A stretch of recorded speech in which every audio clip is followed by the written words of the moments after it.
Well, I think on the first night, obviously, there was no expectation that there was going to be that level of violence. So I think we'll need to look at how quickly we were able to mobilise the troops. I think once the troops were mobilised, including the mounted branch, they did a good job of dealing with a very volatile and difficult situation.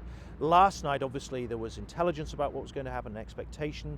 There were more officers on duty, and as a result, we managed to close it down very quickly. So I think given the cards that they were dealt, the police played their hand well. So we need to look at what level of engagement there was, but at the same time, that peaceful protest, if the police had swamped it with officers in riot gear, they would have been accused of being provocative or overdoing it. But I also think we have to separate the two, and we have to be careful not to create an atmosphere of excuse for some of the violence and looting that took place. There was a protest that might have had a legitimate issue to protest, and we need to deal with that.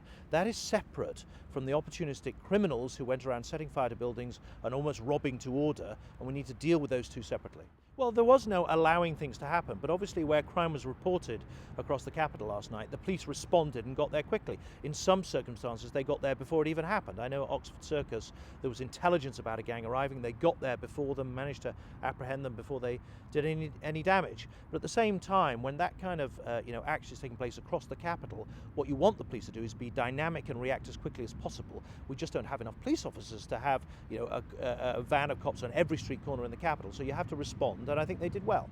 Well, I've learned in this job to expect the unexpected.